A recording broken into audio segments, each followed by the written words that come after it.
Bieber decides one night I'm flying to my lake house in Indiana and he has nothing to do. And he's like, I'm going to come with you. I'm like, what? You're coming to Indiana with me?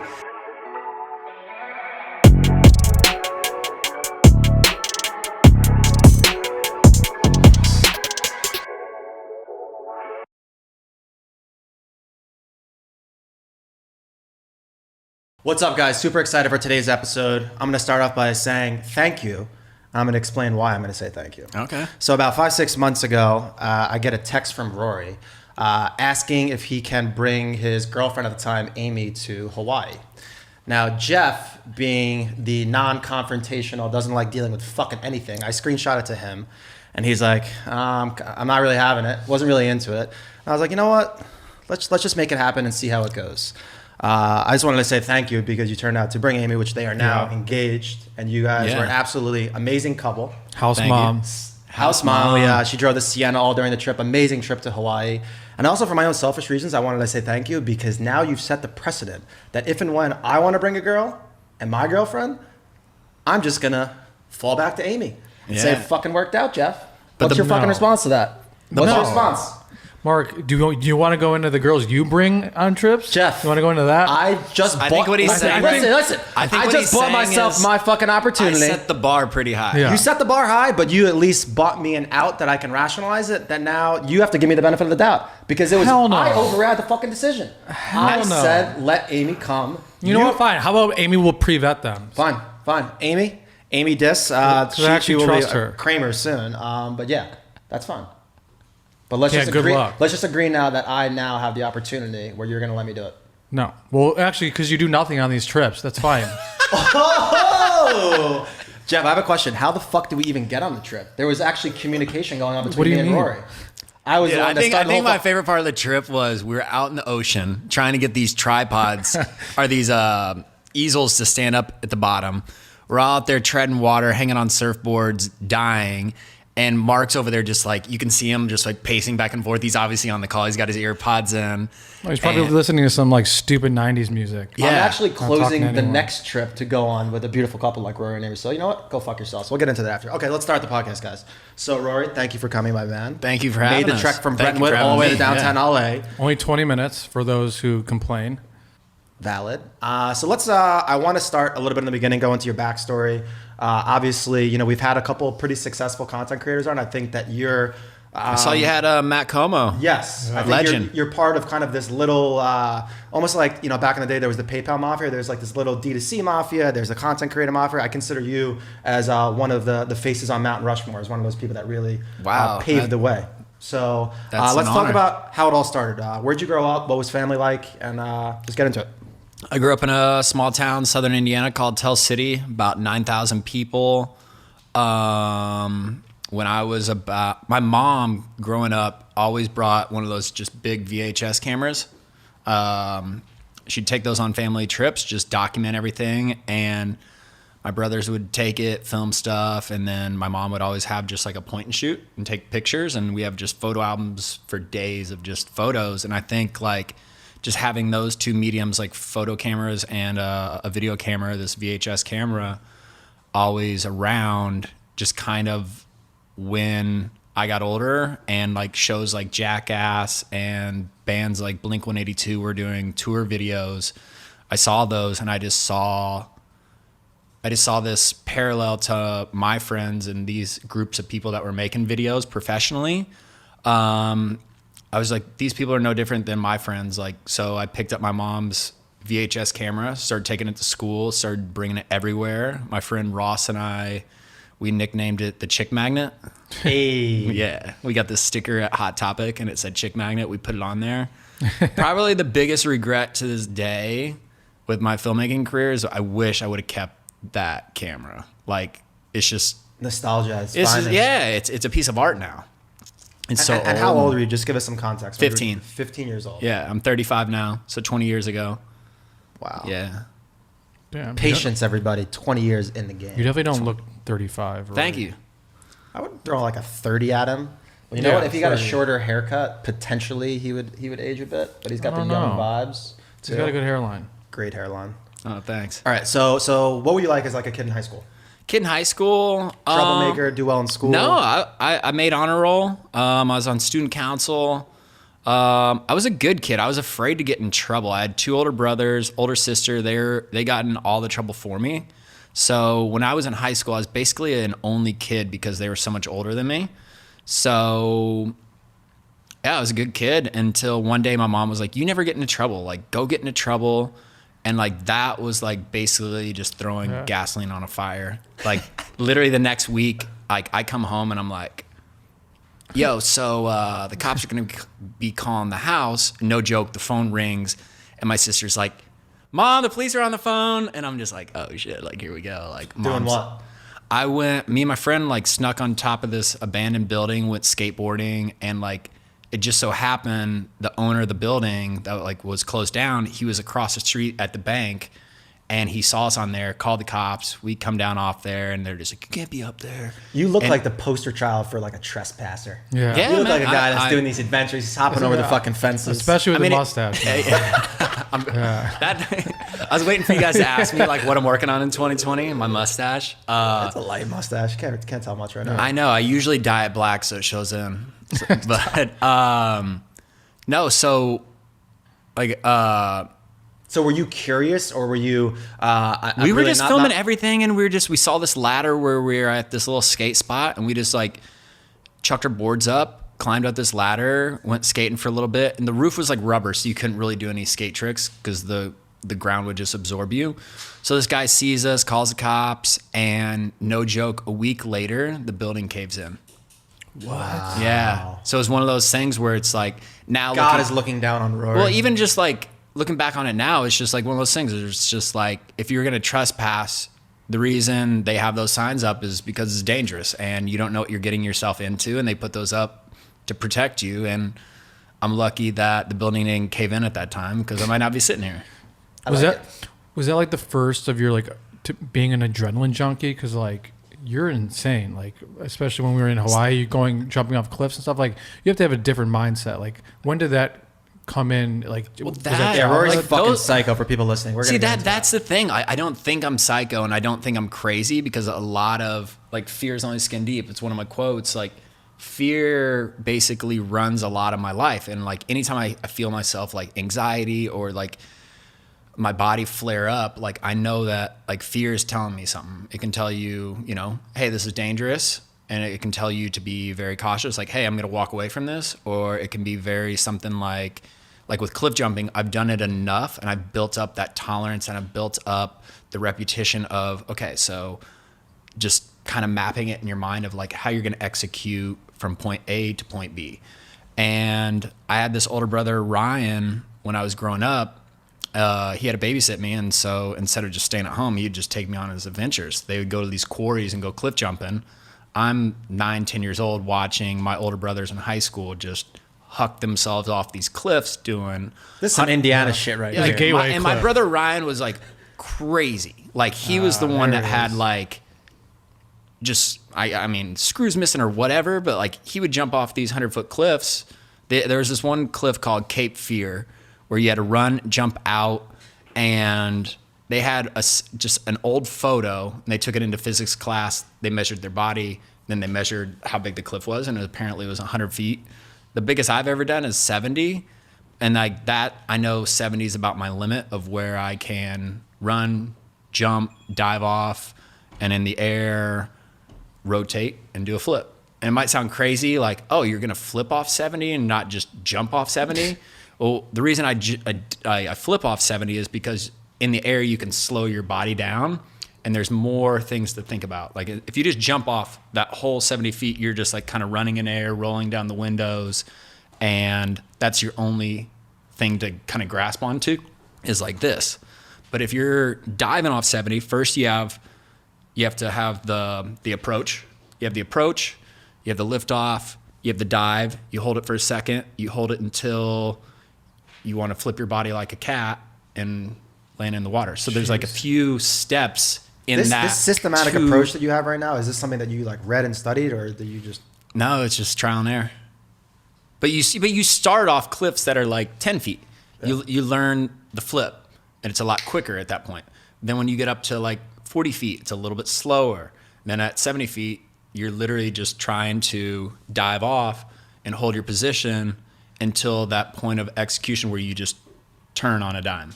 2020 masterclass coming with Rory Kramer, cliff diving. Let's go.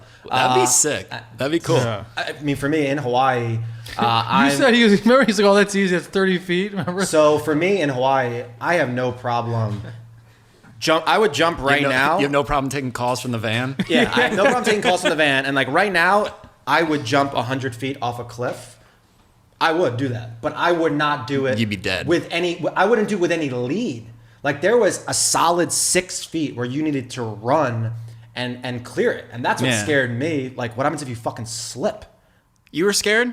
I was very Because scared. to this day, scared. because to this day, Amy tells this story. She's like, Rory runs and dives off this cliff, and everybody's looking at their phone like, oh my God, this is sick. And I'm over there like, is he alive? Yeah. Like, do I need to jump in after him? Yeah, no. I mean, for me, it was the lead. Like you're fucking crazy for that. I think that just jumping off something is crazy, but it's not that crazy. But the fact that you were running like a legitimate calculated risk every single time. And I calculated all on my fingers right here. So like, if you ever look at any time I'm cliff jumping and it's like anything big enough to be scary, like right before I run and do my whole thing, like you can just see like I wiggle my fingers.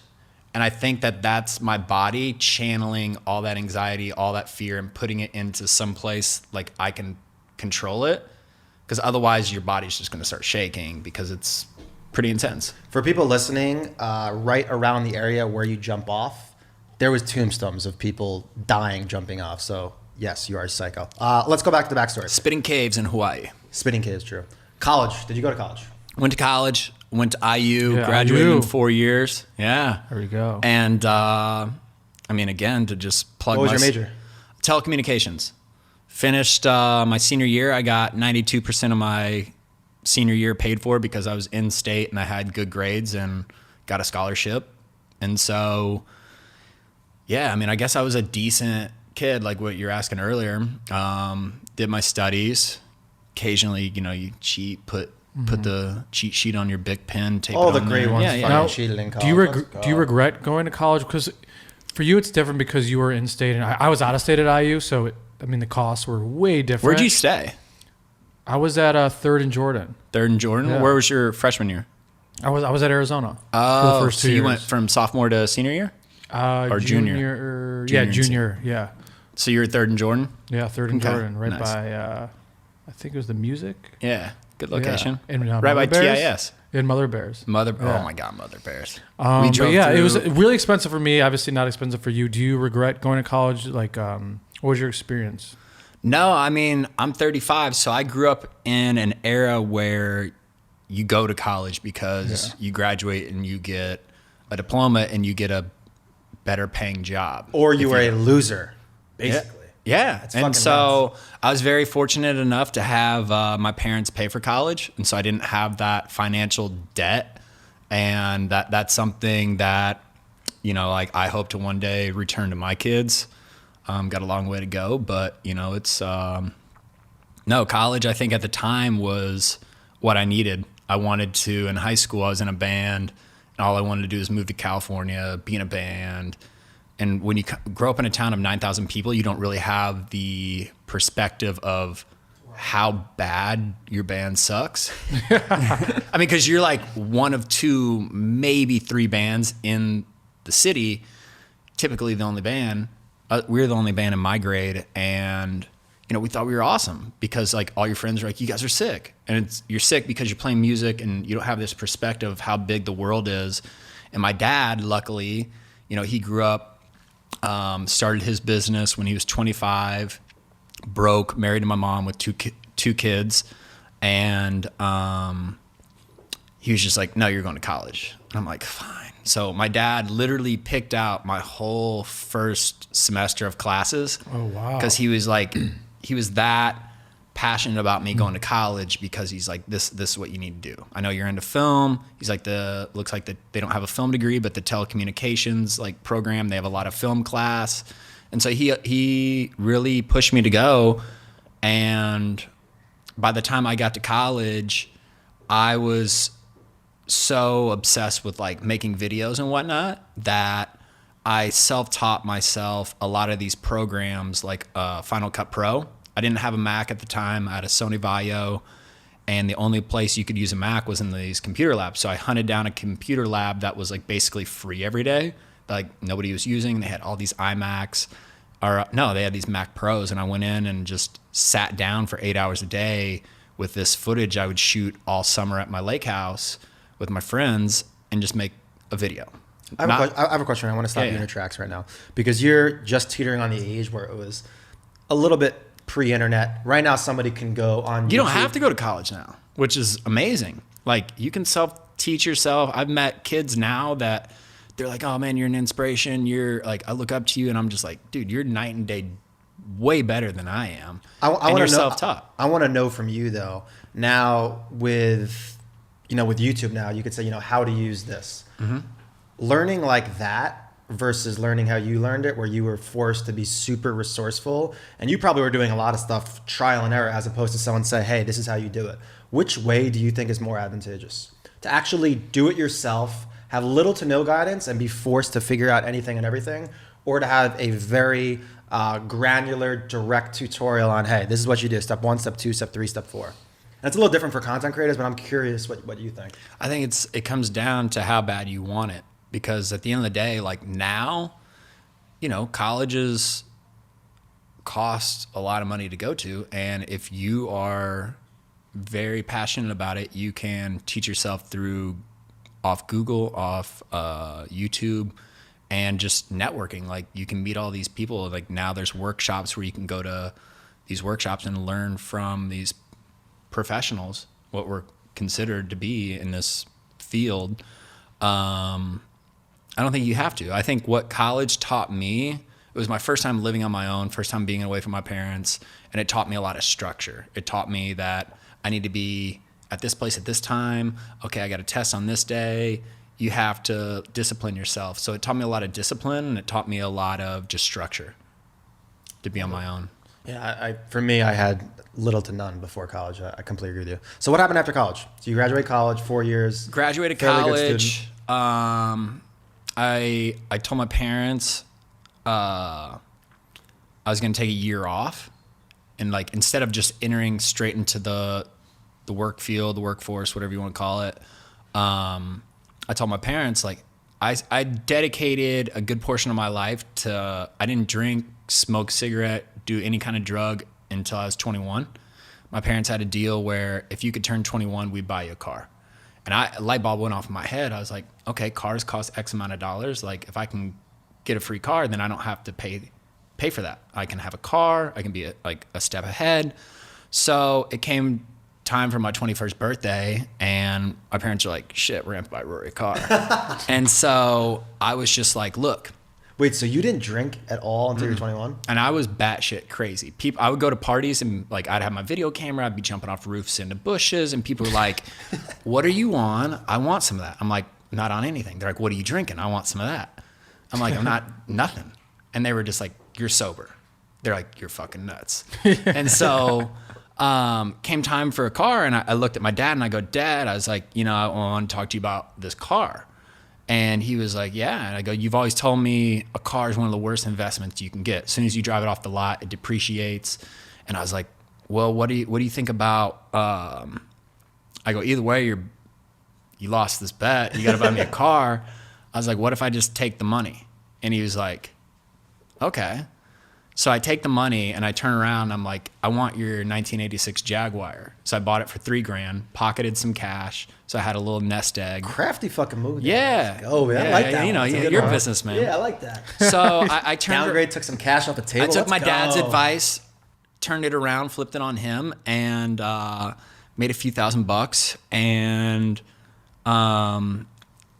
moved to Florida. Moved to Orlando, Florida, because I told them, I was like, I want to take a year off, and I really want to I want to try to be this professional water skier, and if not, I want to be filming in that industry, because that's all I was passionate about. Like, every summer after college, I would work at this marina on a lake, and work there from 8 to 5, and then from 5 to 9, my friends and I would just go water skiing all day, make videos, and like, those were the videos I was talking about, where I go in the computer lab and build like a video. So I moved to Orlando with like 3 friends from my lake, and quickly I start working for this guy, Scott Byerly, the godfather of wakeboarding. And he had this company called Volume Wakeskate Videos, and every month they'd put out a new wake skate video with like the best wake skater, a bunch of, it's like a skate video but for water. And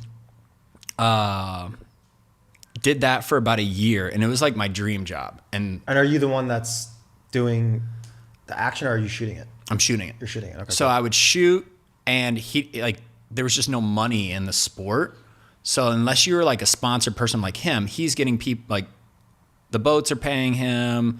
He has his own board company, so he's making money off that. But there's no real money to like pay me. So after about a year, I worked with this kid, Brandon Parker, who lives downtown, a couple blocks from here. He and I made all these videos. I think I ended up working on 2 videos during that year, and did a ton of work. And at the end of the day, I'm just like, yo, I got like 8 wake skates from you. Like, it'd be like you paying me in canvases for a little bit. Like, I'm like, cool, this is great, but like, I only have so much wall space to put up these canvases, and like, you guys are selling the canvases. I don't know how to sell them. And so after about a year, I moved home. I needed to get surgery on my shoulder. So I was 25 at the time, living in my parents' basement. And I was all the great ones live in the parents' basement. Yeah, I did that till 24. So what? I did that till I was 24. Yeah, so I moved back home and was manager at this marina on the lake, bossing my friends around, and a ton of people are like, yo, when are you gonna quit making these videos and get a real job? When are you gonna like, what are you doing back here? And so Fuck them. Yeah, well, no, I mean, that was like one of those motivating quotes where a buddy was like, we need to like stop making these stupid videos and get a real job. Fast forward like 8 years, Chainsmokers are playing my friend's bar at our lake house. My buddy comes up and he's just like, yo, you remember that? And I'm like, this is your exact quote that you said to me. I was like, yes, I remember it. But it was like one of those things where it's like, he didn't mean it in a way of like, when are you gonna stop making these stupid videos? It's just like, you got a talent, when are you gonna like act upon it? Like, how are you gonna monetize this? And I didn't know how to monetize it at the time, and there wasn't like platforms like Instagram or like, I mean, Facebook was probably just coming out. Facebook was just coming out, and so I didn't really have a place to display all my work. It was literally just, hey, I just made this video, you want to check it out? Or you saw me jump off a cliff and you're just like, yo, man, you're crazy. I'm like, oh, I got this whole cliff jump video, you want to see it? It's on YouTube. But like, that, it was just word of mouth. And so I'm living in my parents' basement and spray painting these t-shirts called Sap Simeon on the side. It was a word I made up, made a stencil, spray painted them on these t-shirts, selling them to friends, selling them to people that I would meet, just word of mouth. Had about $2,000 in a shoebox under my bed. And I remember having a conversation with both brothers. We were sitting on my bed and they're just like, so like, you know, like, how much do you have saved up? What do you think about doing next? And I was just like, I got $2,000 under the bed right now. And they're like, what do you have $2,000 from? And I was like, selling t-shirts and just hustling, doing yard work. So I was just doing like a jack of all trades. Anybody that like would offer me money on the lake to do anything. And so, and my dad growing up always taught me, he could have easily spoiled me, could have easily just, you know, here's $20 to go to the movie. But it would be like, Dad, I'm going to the movie tonight and I'm in 7th grade. I'd be like, can I get $20? He'd be like, yeah, I'll give you $20, but you're going to pay me back plus interest. And I'm like, what the fuck is interest? And so like, yeah, at a very young age, I learned what interest is. And so from there, he was just like, I can get you a job working at this restaurant, or, you know, you're just gonna have to pay me back.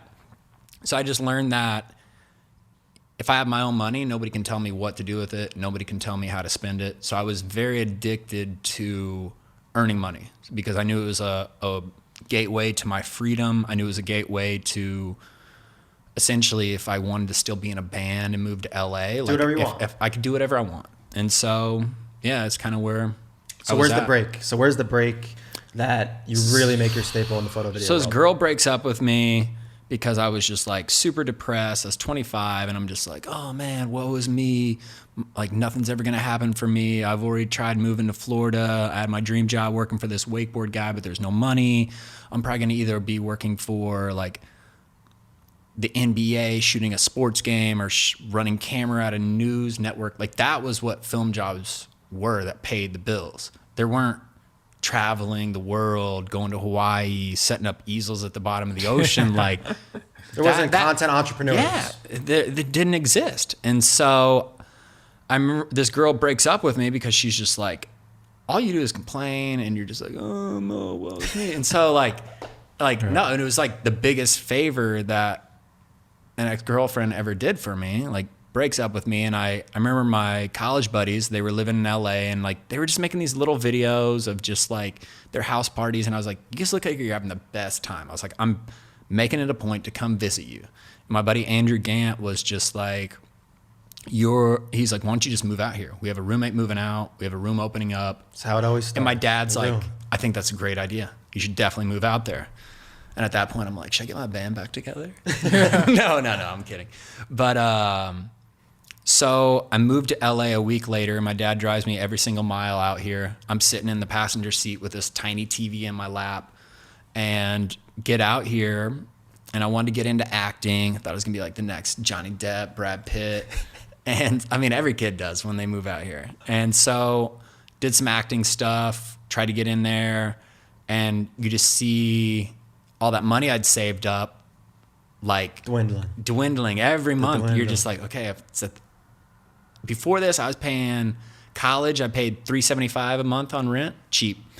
Go to Florida, it was $500, and I was like, yo, this is so expensive. Out here, $1,100. And so I'm just seeing every month, I'm like, I do the math, I'm like, that's, like $1,300. What was your go-to broke meal? Mine was double chicken at Flame Broiler, $11. I mean, I go to McDonald's all the time. McDonald's. We gotta get into McDonald's. I forgot about McDonald's. Yeah, we didn't even go in Hawaii. This guy's fucking psycho. I don't think we went in Hawaii, but yeah, he knows every. You remember the whole entire McDonald's menu. We'll get into that though. Okay, so you're out here. So I'm out here, and Tim Davis, who is a guy that lives in Santa Monica, he's a doctor. My cousin-in-law Tara, who has now passed away, she had triple negative breast cancer. She calls up this guy, and she's just like, look, my cousin's moving out to LA. You better effing watch him. And like, so, and to this day, like he and his wife have like taken me under the wing. He helped me find my first job. I worked in the variety building for this company called Premier Digital. And so like real quick, it was just like, hey, this is gonna be a 3-week job. And I'm like, perfect. I just need some extra cash.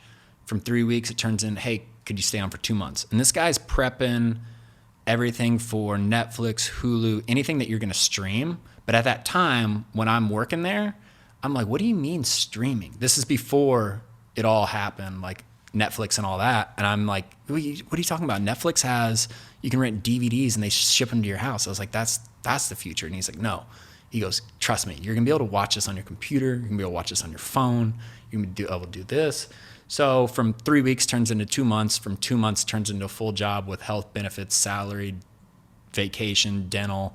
And I'm just like, all right, I'll do that. So I do that for 5 years. Wow, 5 years? Yeah, 5 years. Fuck? So I'm turning. This is a whole new story. I never heard this one. Yeah, so I'm 29 years old, and we go to the Christmas party, and me and him are drinking. And he goes, my goal this year is to find a way to utilize your talents before somebody steals you. Because like, he saw my videos I was making on the side for fun. He saw like if there was like a chance to. I remember I took. So the passion didn't waver. You kept doing this shit on the side. Yeah, what did that look like? Those videos from now that you're 25 through 30, right? It was just like going up to Malibu, hiking with friends, or any chance I want a family vacation, anything and everything. I was just filming, turning it into a montage, and just I'd get a few thousand views on YouTube. Nothing crazy. But like a few thousand views to a kid that grew up in a town of 9,000 people, that was a lot for me. Whole town. Yeah, basically. Well, I did make a video when I was in high school that went like viral. I was selling them on CDs. Like you'd have to put it in your computer, take the file, put it on the desktop and watch it. It was like a Jackass type skate video, and it went super viral in my town. And the cops didn't like it because I was like, there's young vandalizers back. Yeah, trespassing, a couple of your friends running around naked, that whole nine. Yeah. And so... so you're 5 years deep in this job. 5 years deep in this job, utilizing my talents. And I think when he really first saw that I had something like that you could that he wanted to utilize was, I was bored at work one day, and do you remember Marty Stauffer, Wild America? It was like this old show. It was basically just like, it was the wildlife show of its time. And I took these old clips and I made this montage, and it was basically, it would have went viral with like stoners in college. It was just like these animals eating each other, like set to dubstep music. And Have you seen Strange Wilderness, the movie? No. Oh, it's like the same thing. Okay. It's with Jonah Hill and a bunch of other. It's all right. So I make this video and I show, and like he catches wind of it, and he's just like, yo, like this is sick. Like here's an old show that's coming back. Like the people are gonna be able to stream on like either iTunes Video or Netflix. Like, and you just made something that makes this show look cool and up to date. So he wanted to utilize my talents, and sure enough, I was just making videos on the side. Made a video for the IU football team. It was like one of those, at the time, like a lot of schools would make like hype videos. Yeah. Where like you and Jeff are like rapping about the school, and so like I filmed it for my friends at IU. Got paid $1,500, and big bucks. That was That's a lot at the time. I was making, when I first started that job, I was making $26,000 a year, and after the end of 5 years, I was making $42,000. Not a lot for LA, and that's slow incremental raises. It was very. I love that you made Rory chase the passion. I don't like that path. Yeah, it was. Guy. But smart guy, Eric Anderson, very, very smart guy. He was one of two guys that started the iTunes video store, and people started paying him, like offering him a lot of money, and he's just like, I should just go into business for myself. So I think that's something to take away, is like recognizing when it's your time and when people have a value in you, and to also just believe in yourself and take those risks. So did you leave? So I made this video for IU, and this kid, Daniel Weber, his friend from high school, Ross Fessenstein, was managing this DJ at the time called Blau, 3Lau. Mm-hmm. And so... He's a Vegas guy. Yeah. Okay, so Blau, Justin Blau, he's like, hey, do you want to go on tour with this guy for a week? We can pay you $250 a day. And I'm like, whoa, $250 a day? This is like... something that you want to do anyway. That was a lot of money to me. And so... And right at that time, so I take my last week's vacation, go on tour with this kid, tour the Midwest, do a bunch of these shows. And I'm just like, the first day, I was like, do you have any restrictions? He's like, dude, do whatever you want. I just want cool video. And I'm like, so I can run around on stage. I can be seen. I'm stage diving with the artist, getting these crowd surf shots. And like, he's like, I want to take you everywhere with me. And I'm just like, I don't have any more vacation. Like, I'm going to have to like seriously consider like quitting my job.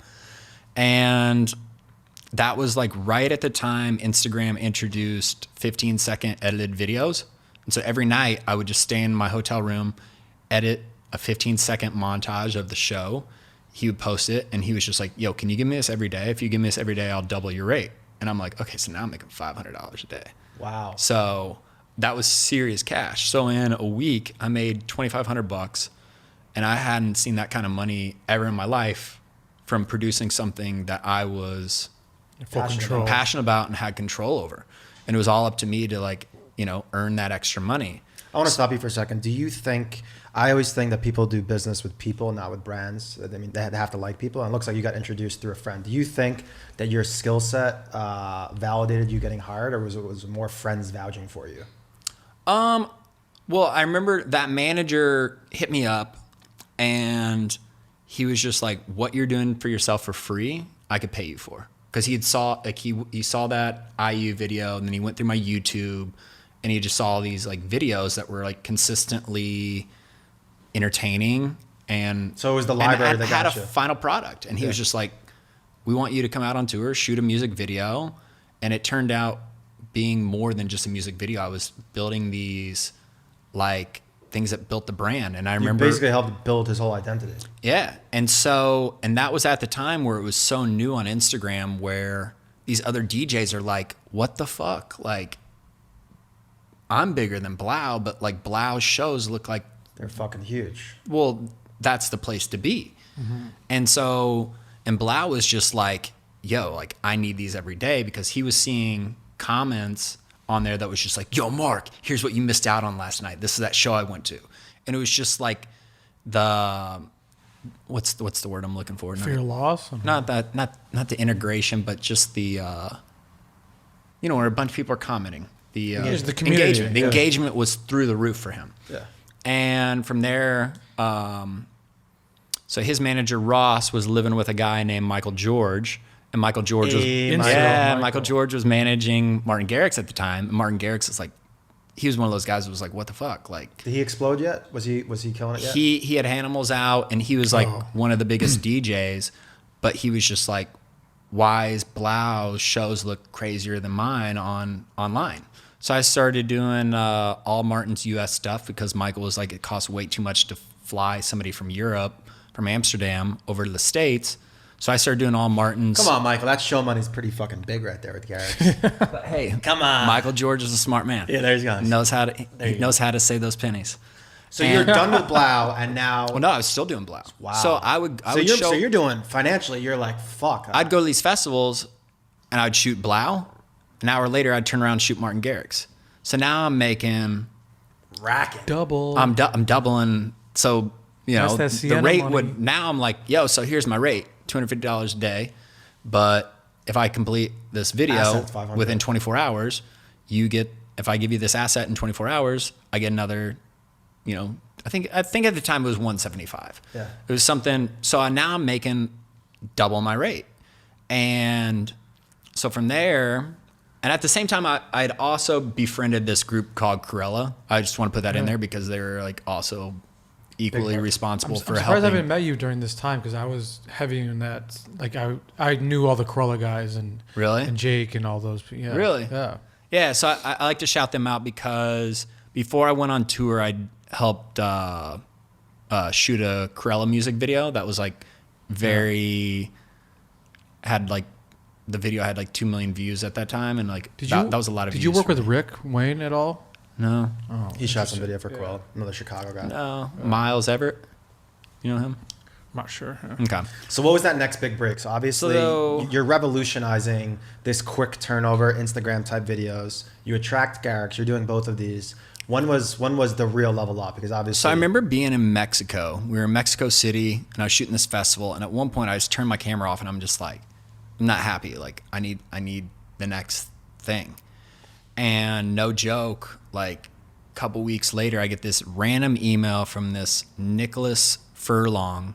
That's just like the title's like Avicii, and I'm like, the whole email is like, hey man, like my name's Nicholas Furlong. I've been I'm singing on this new Avicii track, and I'm like, this has got to be like, there's no way this is real. So he sends me the track, and it's this song called The Nights.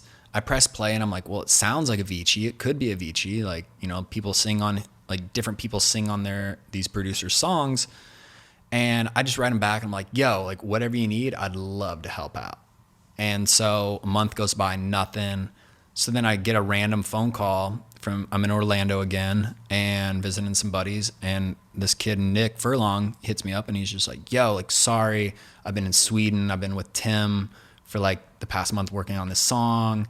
And basically I showed his team like your videos, like he ripped my video Lake Life 2 and just didn't do any editing, just set the song onto the track and be like, here's what this kid makes. Here's our song to it. Like, I think it could be something really cool.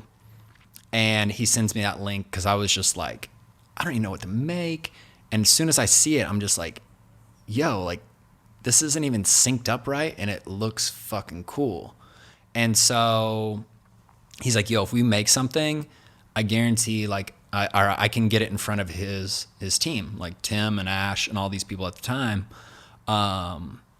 So, and I'm like, all my videos that people like have either my friends in it, my nieces and nephews. My nieces and nephews are in school right now. My friends are in school. I can't like go shoot anything. So I went through these hard drives that I had, and I took like all this unused footage that I had, started putting on a timeline, took all these huge banger clips of like cliff jumping or whatever that was in these other popular videos, not popular, a couple thousand views at the time, made this montage, sent it off to Nick. Nick shows it to Avicii's team, and they were just like, yo, this is sick. And this is about 3-4 months after I quit my full-time job. And so they were like, how do we make this like more Avicii branded? Do we put live footage? And like one of the guys, thank God, was just like, no, I think that would take away from the video. And I was like, give me a week. I was like, I have an idea. And so I just started shooting.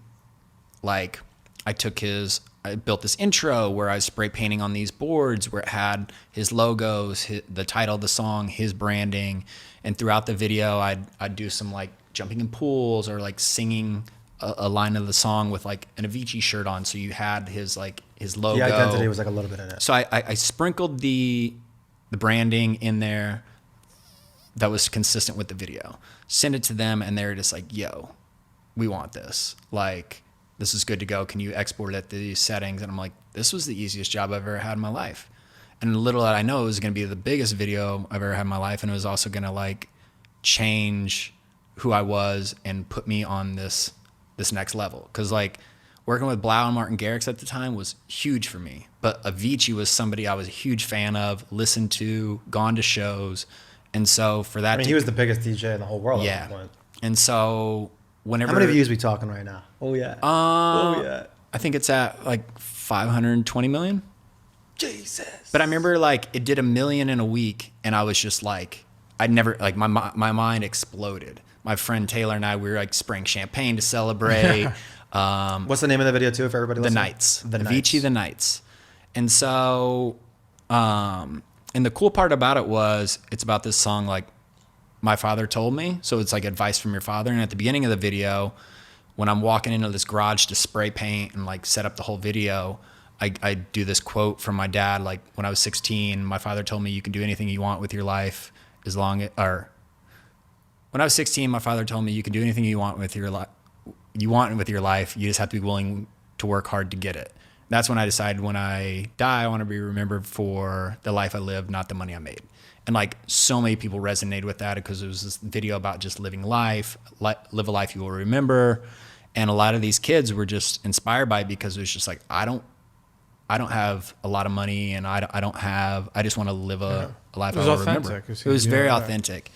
And the video comes out December 15th, 2015 or 14, something like that. And the next day I go into a meeting. Michael George set me up with a meeting. There was like this email that went around internally that like Bieber was going to be starting back up again. Does anybody know any videographers? And Michael George was just like, yo, you should look at this kid, Rory Kramer. He works with Martin, and Martin was on the SB Projects roster at that time. And he was like, Rory and Martin are friends now. Like when Martin comes to LA, like they'll go hiking. I think it could be somebody good for Justin. So the December 16th, the day after the video comes out, I remember Michael comes up. He's like, why didn't we think of that for a video? And I'm like, well, it's Avicii. And I'm like, let's go. And I'm at Bieber's camp, and they were all just like, yo, like, we love you. We just got to have you meet Justin.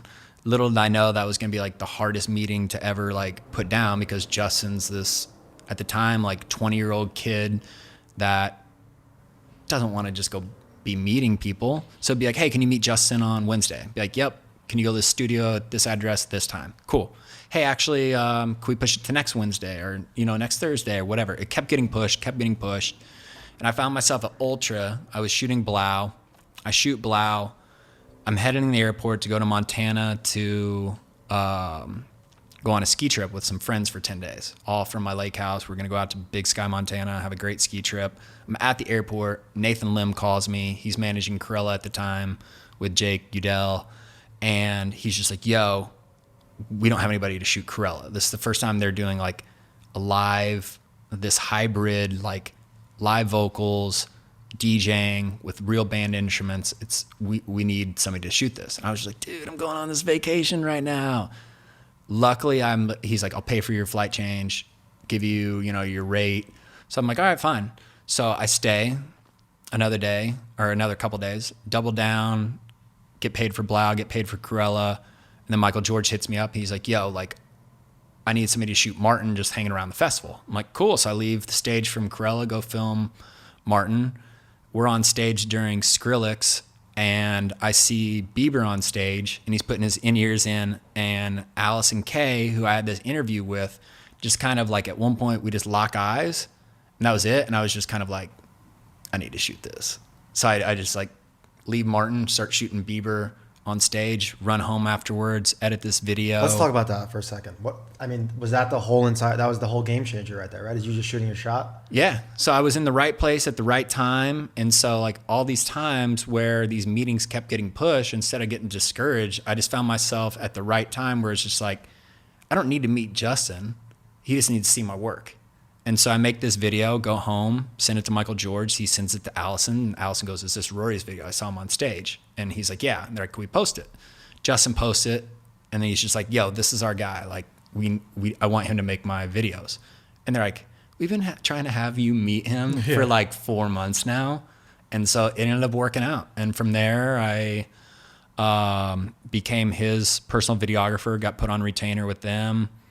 And as I was waiting for that deal to come through, met a group called the Chainsmokers, started touring with them, went to Japan with them, did like a video called Roses. And that was like a crazy time in my life because like I knew this Bieber deal was going to happen.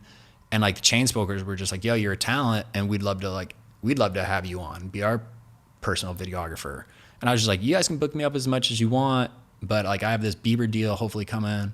And I mean, I had to like end up like backing out on some work with the Chainsmokers, which was like tough because like, you know, they were growing at the time. But the cool thing was when I went on full time with Bieber, I ended up turning Bieber on to the Chainsmokers. Like Bieber decides one night I'm flying to my lake house in Indiana and he has nothing to do. And he's like, I'm going to come with you. I'm like, what? You're coming to Indiana with me? And so he had seen my Lake Live videos and we get to the lake and we're out partying one night. He plays all these demos from Purpose to all my friends on the boat. And all my friends are just like, dude, Justin Bieber's on our boat right now. We're listening to unreleased music. This is crazy. Then Justin just unplugs the aux and he's like, hands it to me and he's like, here, play something. And I'm like, well, you saw my lake videos. I know you want to like party with my friends and like have a good time. So I put on this song, Chainsmokers Roses, because I knew like all my friends love this song.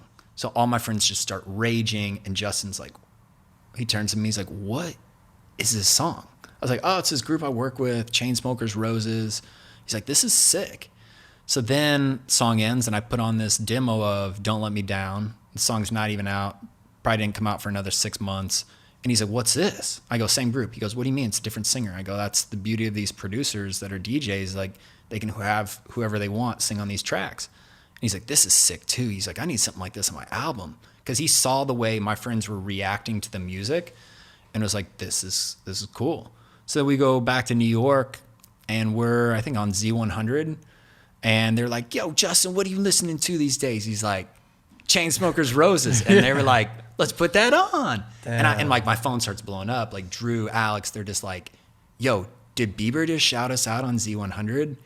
And at the same time, like anywhere we went, he would just be bumping Roses in he'd carry like a little portable speaker and he'd be blasting that. And there was this video where he was like, he makes me turn on the camera and he starts rapping to the camera and he's like, over the drop of Roses, he's like, you gotta send this to Chainsmokers. You know I'm a fan, even though I stole your videographer. And so I send that to him and they're like, can we fucking post this? Like, what the hell? Like, and Scooter's like, yeah, tell them if they have to like sing What Do You Mean? And so like Alex and Drew make like a little video of singing What Do You Mean at the time. Like that was Bieber's single. And so they got to post this video and it got like 2 million views on their Facebook and they were like, yo, this is insane. And like, so from there, Justin was a fan and Chainsmokers were playing the Shrine that Thanksgiving. And Justin's like, yo, what are you up to tonight? I was like, well, I'm going to go to this Chainsmokers show. And he's like, all right, cool. I'm going to go with you. Come over to the hotel. We'll like hang out and then we'll go together. And I'm like, oh my God. So I text Clancy, Chainsmokers tour manager. I'm like, yeah, I'm going to be rolling about 11 people deep. Here's a list of the people. Here's Justin's head of security. Keep this on the DL. I want to like surprise Alex and Drew. So we show up and it's just like that. We show up in SUVs, just roll out. And like Chainsmokers at this time are not big. So they haven't had their whole experience with like a fleet of SUVs, of like flying private, any of that. And so we show up to the shrine. I walk into the green room and they're like, yo, what up? And Justin Bieber follows behind me and they're just like, what the fuck is crazy. going on? And so we're all partying on, we're all like hanging out on the tour bus. And Drew's like, yo, do you think he'll like come out and like perform with us? I was like, ask him. I mean, like that's what the guy does for a living is perform, I'm sure. And so he's like, yo, would you like come out and like perform with us? And Justin's like, nah, man, this is your night. Like, I'm just here to support. And they're like, it would be an honor. And so Justin, and so Justin's like, cool, play What Do You Mean? Play Where Are You Now? Marshmallow remix. Yeah. Like as soon as they were like, yeah, okay. Justin just like rattled off 2 songs that he wanted to sing, and they came out, and it was just like one of those like life-changing experiences, like easily top 5 moments of my life. And not because like you're a good man. That's a nice line. Like that was like one of those things where it's just like I got to play a part in my friends' careers that like big part, very big part. And it was just like one of those moments where it's like Justin Bieber was having his comeback of his career, comeback of his lifetime. And, you know, I got to put him on to 2 little DJs that I was listening to at the time. And you just saw the full potential of just like networking and meeting people. And at the end of the day, like, the work speaks for itself. I didn't have to be like, yo, Justin, listen to this group that I'm like working with. I just put it on. The work spoke for itself. And from there, it just skyrocketed. I love it. Why don't you tell everybody, obviously you know Justin pretty intimately. Tell us one myth about Justin, something that people think that's not true. Because I know you know him pretty well. We spoke about it before in Hawaii. A lot of people think he's an asshole. And to this day, I would never speak a bad word about the guy. I think he is put into a situation where the pressure is through the roof, and he's been nothing but good to me. Like in my experiences, there's been times where I've been super depressed, low, like questioning, you know, my job, life, whatever. And he's just like, yo, come over, let's hang out. And like, those are the stories, those are the moments that like people don't get to hear. They get to hear about this or that, or like him making a mistake, and it's just like, that's bullshit. And it's I'm just very fortunate enough to have those experiences with somebody like him that I can always shed light onto, and you know, go to bat for him, and you know, I'll stand up for him till the day I die. Love it. Yeah. Love it. I'm excited for his new music to come out. Obviously, that one song came out, but I'm excited to hear everything. I've heard one other that's pretty. At his wedding, he just literally would just plug, like everybody had to like put their phones away. Like basically, you had to check your phone in at the wedding. The only people that had a phone were Justin, Kylie Jenner, and myself. Like I don't know how I was lucky enough, but I guess because I was filming the wedding, and I was just like, well, what are you going to do? Take my phone? I have a camera. I'm shooting everything anyways. So at one point, like the DJ's done or the band's done. He just plugs in his phone. He's just playing new shit off his album. And, you know, everybody's like, oh my God, like double checking that nobody has their phone. And what I've heard, it's sick. It's really awesome. Love it. So who do you look up to? In life, but more so from a content creation standpoint. We have a lot of young entrepreneurs out there, a lot of people that create content, photo and video. Where do you get your inspiration from, and how are you ultimately refining your skills outside of you yourself shooting it? I think like refining my skills is like working with a lot of younger artists, a lot of younger visual artists, and because a lot of these kids, they grew up different. They grew up having a laptop, they grew up having a cell phone, so their skill set in learning like this video world is a lot quicker. They're learning After Effects a lot quicker than ever I ever could. So I think collaborating with these younger artists and giving them a lot of responsibility and breaking off like whatever I'm doing, and giving them the opportunity, I think that's helped me like grow. I think it's helped me stay relevant. And people I look up to in the space. This man has no ego. Continue. Well, no, it's just like I've been so-called the best. Like people have said that, and I've worked with the top artists, and you slowly start thinking you are the best. And then I've had a period of time where I'm not getting any work, and I see all my friends working, getting their opportunities, and it's just like, hey, maybe that was my time. And so it's just like I've seen it go up, I've seen it go down, and you can't have an ego. Otherwise, when you go down, you have an ego, no one's going to want to work with you. So people I respect in the space, Jake's a talent. Hey, young Jake, Team Ikonick, shout out. Yeah. Matt Como, Evan Paterakis, Sam Colder. There's just so many people that have a fresh perspective on what you're doing. And last 5 years, I grinded real hard, and you get burned out on it. And so to see these younger people have a new perspective or just doing stuff that you've done before, it's just nice to watch their stuff. It's nice to collaborate with them, talk with them. And nobody really has like an ego, what you're saying, which is really cool. It's like this cool community of filmmakers. Probably like one of my favorite videos I made was, it's called We're Doing It. It's Sam Colder and we made this video. He slept on my couch for a week, and we went cliff jumping up in Malibu, and probably 10 different creators. Oh, another person I want to shout out is Jeremiah Davis. Oh, yeah. That one blonde kid. Yeah. As I was telling this story, I was picturing him doing this gainer off this cliff where he bruised his tailbone. He landed in some shallow water. But that was probably one of my favorite videos because it had all these different vantage points, all these different guys. different guys in one video. Are all these guys adrenaline junkies, or is Matt Como, does he do any of this stuff? Matt Como seems he's like Matt Como is like he's one in of the gym right now. It's 4 a.m. Matt Como is in the gym right now. He is. He's pretty yoked. Yeah. Low key. But no, he's one of the nicest guys that you'll meet. Matt Como, like he is just a family man. He's working on this new video right now. Like he won't even show me clips of it. He told us a lot. He came on the podcast about his grandpa. Yeah. It's gonna be dropping soon. Is that next month?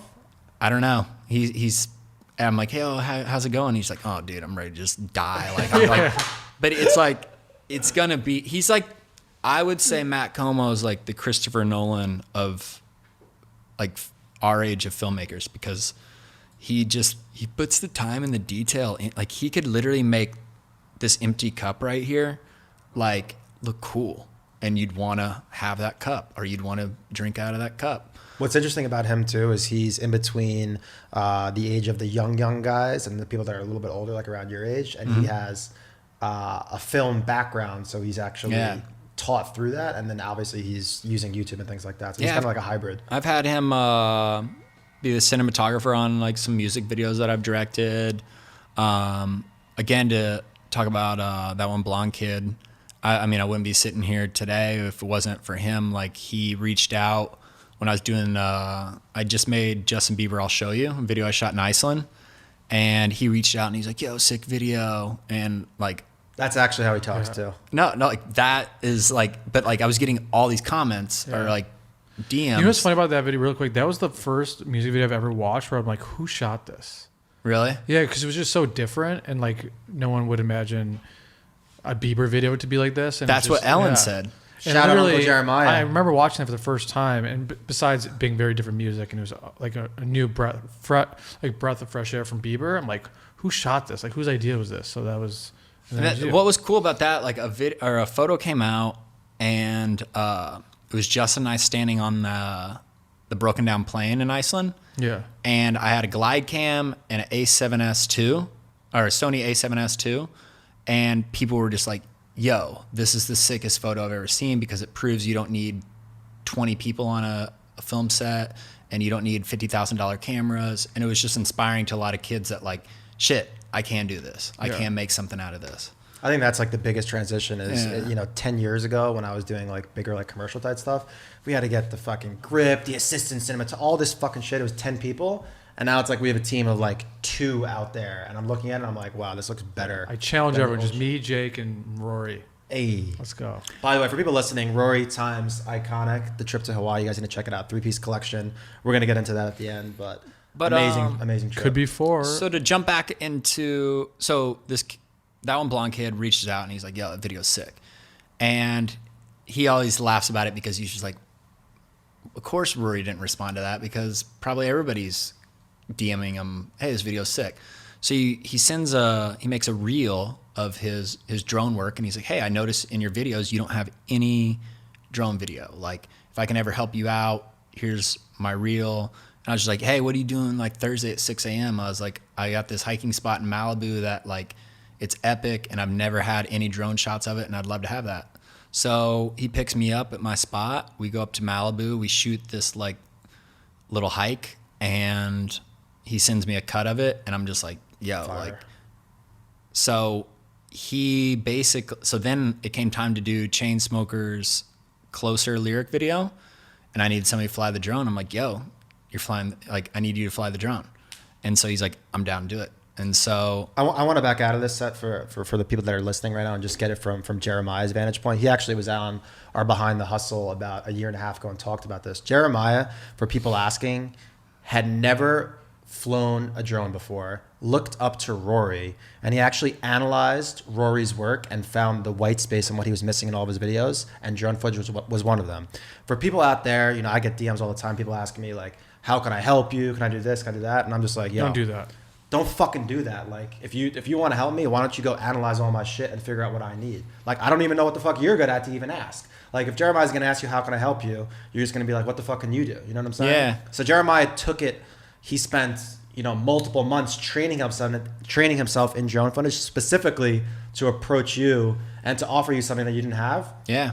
And lo and behold, right away, you fucking answer. Well, When are you gonna say no? So then Like- he shoots that video for me. He captures it in a perspective that I've never seen before, and it shows. And this is how Jeremiah, like, got into the game, too. Let's make that fucking... He's a hustler. Yeah. He's a big hustler. This was his entryway. Him reaching out to you, he says that is the moment where his career was built. So I'm trying to juggle shooting Bieber, trying to shoot Chainsmokers at the same time and not, like, you know, screw them over. And at the same time, I'm pitching a show to MTV based around what I do. So MTV greenlights me to do a pilot. So right there, I'm like, well, I'm going to need somebody to shoot drones. So Jeremiah and Matt Como, they both split the responsibilities of shooting on my TV show, the drone portion. And Jeremiah, he shoots this lyric video for the Chainsmokers. And so it comes time to do my TV show, and I'm like, I can't do your tour. Like, I have to do, this is my chance. Like, this is what I like set out to do with videos. I wanted to have a TV show one day, and here I am. So I was like, I got this kid, Jeremiah, that can fill in. And so he started doing Chainsmoker stuff, and here he is to this day. He's directing Chainsmoker music videos. He's touring with them. He basically filled my shoes of what I needed to do so I could go chase my own dreams. Rory is the godfather of the content mafia in LA. Let's go. Let's go. Blake says that too. Yeah? Blake Pinkster Really? calls me the Godfather. Love you, Blake. All right, so what about one, I want to get into the TV show and then we'll get into the piece. If you had to pick one artist in the world to work with, to go shoot them on tour, who would it be and why? 21 Pilots. They're a sick band. I've never worked with them. I know the drummer Josh, and I just really appreciate what they put into their brand, like 21 Pilots. It's not just like, hey, we make great music. They make sick videos, and it's just all around really cool stuff, and I'd love to work with them one day. Everybody fucking blast at 21 Pilots on Instagram and tell them to fucking hire Rory right now. But no, Blast them. I asked for one thing, blast them. well, what I really respect about them is they're from the Midwest. They're from Columbus, Ohio, and to this day they work with their friends. Like, you know, they didn't blow up and all of a sudden just switch everything. Like when they were, I got to go on a hike with Josh once, and it was like the coolest thing ever because I just low-key just asked him like how he got in the band, because originally it was Tyler Joseph and a couple other guys in the band, and then Josh came in. Now they're a two-piece band. But like Josh just literally just starts, like at the end of this hike, and he just tells me the whole story of 21 Pilots, and I'm over there like free, low-key like fangirling. And he was telling me like one of the guys that used to be in the band, like to this day still runs their merch on tour. And like, so like they're very close-knit family, which is really cool. And if I never get to work with them, I understand that that's why. And it's really cool. But hopefully one day I get a chance to either just go on tour with them, shoot some photos, shoot video, direct a music video. I don't care. Like I do it for free because it's something I'm passionate about. We gonna make that happen. Let's go to the TV show. Tell us one crazy story from the TV show. I heard a couple in Hawaii. One crazy story from the TV show. So for people listening, it was basically just he was getting followed around in his crazy antics, his life, shooting behind the scenes. Hit us with one banger, Rory. Let's go. One banger. My favorites are always things that people would never expect from those people. So I've told this story before, but it's my favorite in the sense of standing up for what you believe in and not taking no for an answer. So it came time to shoot the Ray Sherman episode, and I fly with that one blonde kid to my parents' place, or we're flying into West Palm Beach. My parents in the winter, they live in Jupiter, Florida. It's like 20 minutes from West Palm. And so we're going to fly into West Palm and then go to Okeechobee to film this festival. And I'm like, well, I'm going to land in West Palm and I'm going to crash at my parents for the night. And like the producers are like, cool, awesome. And I was like, I think I'm going to put my parents on the TV show. And they're like, no, we don't have time to introduce, like, you introduce the Ray Sherman, introduce who your parents are. And I was like, well, I'm going there and I'm just going to film it anyways. And I just hung up the phone, did my thing. And so this first episode, you see me at my parents' little condo trying to tell my mom, I was like, because I don't want to explain who these rappers are. It's like, it's just going to be like down your throat, informative. But I was like, if you have these 68-year-old male and female that know nothing about Ray Sherman trying to like inform these people, it's going to be funny. So I'm teaching my mom how to vlog. I'm teaching my mom like these like, yo, Slim Jimmy, what's up? I'm Savage Susie. Like, I was like, you gotta have like some street cred. Savage Susie. Yeah. So We gotta get into that. We'll talk about that after. So Savage Susie, like all of a sudden, and I'm sleeping on an air mattress in my parents' closet because Jeremiah took the guest room. So here I am, MTV show, sleeping in the closet on an air mattress, and the next, like, so we filmed the episode, and I cut this intro of my parents. I'm like, Dad, what's a no flex zone? He's like, don't show your muscles in this zone. Like, so it was like comical. And when the MTV saw it, they were just like, oh my God, like we love Savage Susie. Like, and I'm like, there you go. Like you told me not to do this. Like you told me you wouldn't have time. And so then my parents ended up being on the episode. They have lunch with Ray Sherman, and there's my mom grilling them about girls. And it's the funniest thing because they're just like talking about, they're basically saying they're like sleeping around. And my mom's like, oh, so you date around, huh? Like, So you date around. yes, man. We're gonna drop a link in the bio of this episode. I've never seen it. I want to watch it. That sounds good. Today, what's on the horizon? First things first is you showed us a preview of our good friends at Movement, a collab. Why don't you tell us a little bit about this? We're not going to show it, but tell it. So I'm doing a collab with Movement. I've been friends with them for a long time. They were the first company that ever gave me something for free. I was just quit my job, and Blake Pinkster hits me up and says, yo, we got this watch company. It's called Movement. If you want to pick out 2 watches off the website, we'll send them to you. And like, I'd never had anything for free like that. So it was like, this is so sick. So I pick out 2 watches, one for me and one for my brother. I was going to send it to him. And apparently like later, now that I'm like friends with Blake and like this company, Blake was like, I remember I was like, please don't ask for this one watch because it always breaks. It all like just, it's not. And that was one of the ones I picked. Hey. But it was cool. And it just, over the years from there, I got to meet a lot of the guys like Jake and Kramer, and they skyrocketed their business and sold to a bigger company. 9 figures. Shout out Movement. Yeah, it's Big insane. So came time to do, Blake hits me up and he's like, dude, you're always wearing these crazy sunglasses. And he's like, we want to do something with you, something funky. And I was just like, well, I was like, I wanted to told them my vision for a pair of sunglasses. Yeah. And their guy, Thomas, that designed stuff, made a mock-up. I brought in like all these old sunglasses I had and like found all these other inspirations for the thing. And he took what I brought him and made this like sick pair of glasses that like I'm super stoked on. And the cool part is it's not something that, oh, cool, it just has my name on it and I can make money off of it. No, like it's something I'll actually wear, and it's like I feel proud of it because like it was something I got to help. That was my co-design. favorite thing working about them is like I was nervous like I would design something and then they're like, oh, we can't really do that. We can only do this. Like here's a template, just change the colorways, and like that's the worst as a creator to like do a collab with a company and then they like you design something, you're like, oh yeah, we can't do that. We don't like that. It's like, well then why'd you hit me up? But Movement, I mean, I've never done something that was so authentic to what I wanted, and they just perfectly put out the way I wanted it. And it sounds like the same experience for you. Yeah. Spring 2020, Rory times Movement. I personally do not fuck with sunglasses at all. I just tried them on. Looks pretty good. I'm into it. Let's go. Yeah. So where do you see yourself? What's going on now? Where do you see yourself in the next year outside of being a married man? So right now, mainly just working on myself. Just trying to be comfortable, like having days off, like where I'm at home and not going. I used to just get so anxious and like go crazy. Now I'm like trying to find things that like I like doing with my spare time. Like yesterday, I just spent like for about 5 hours going through all my old Bieber drives and just like going through all the raw photos again and editing. Even though I've edited most of these photos before, I just edit them now with a new perspective, and they might never see the light of day, but I know Bieber's got a new album coming out and this new YouTube series called Seasons, which is going to be awesome. They use a lot of my old footage.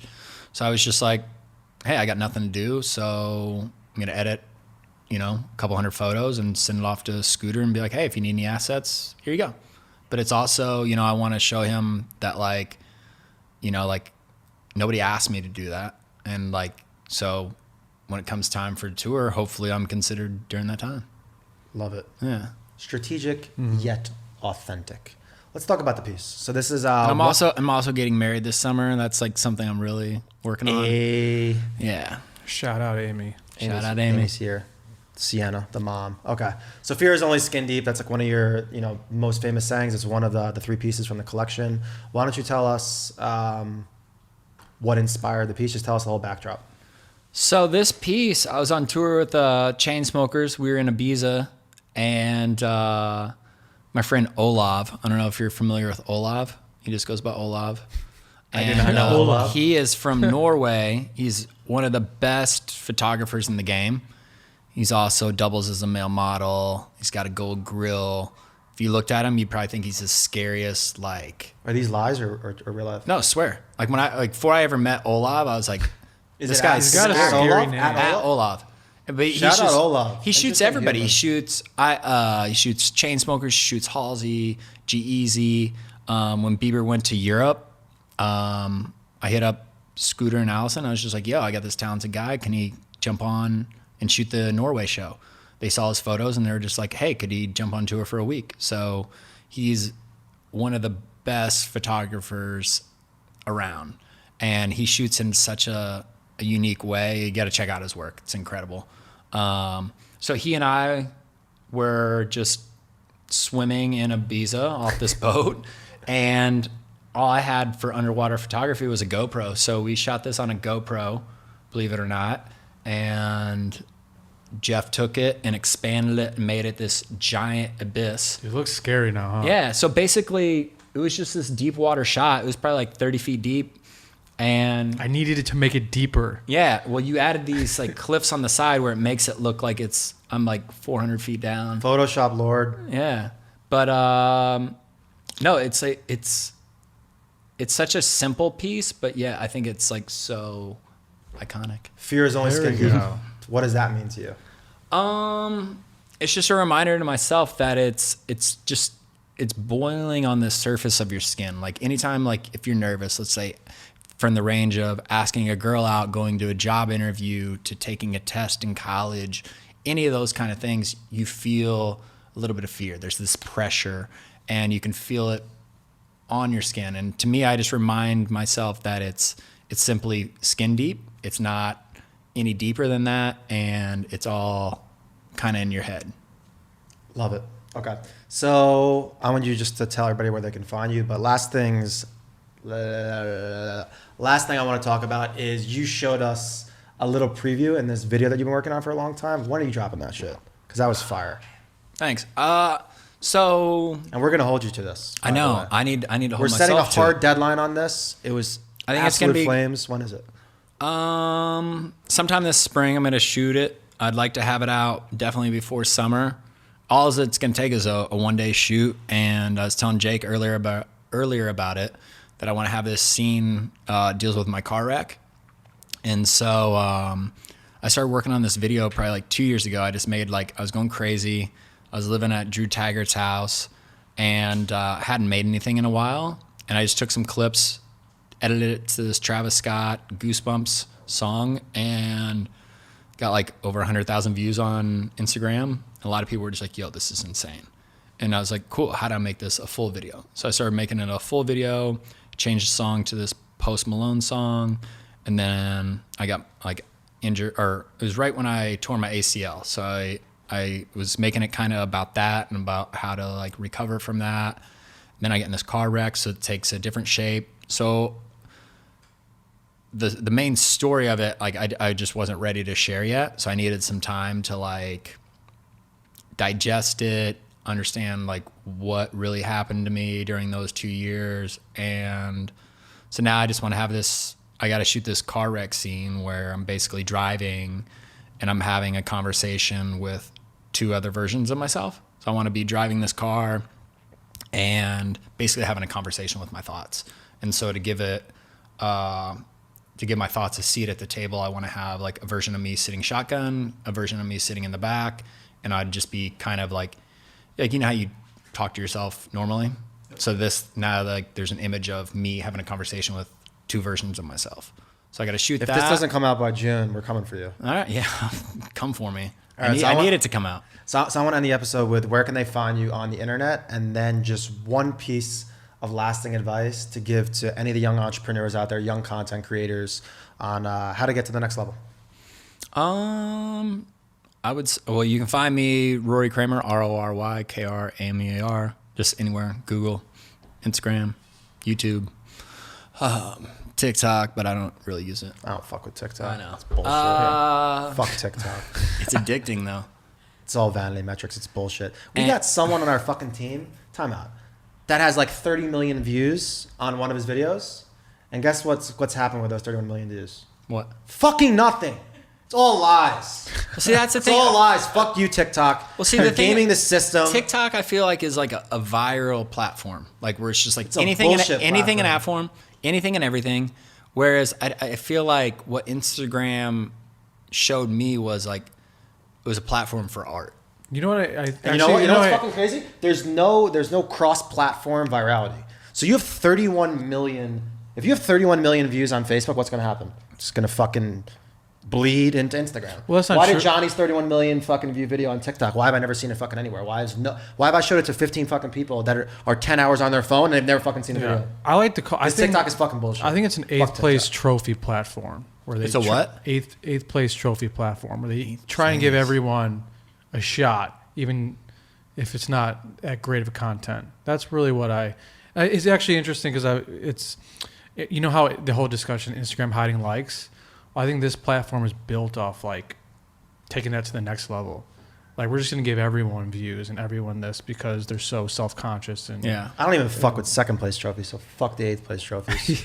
Let's go. Final piece of advice, Rory. Final piece you of a wise advice. man. Drop it. Don't take life too serious, and 10 years from now, who gives a damn? Interesting. My mom always said that, like 10 years from now, who gives a darn? She didn't say damn, she said darn.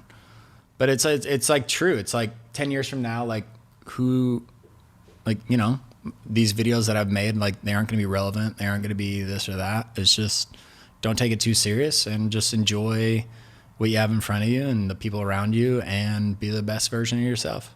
Live your best life. Rory, thank you so much for coming Thank on. you, man. Appreciate you, my man. Yeah.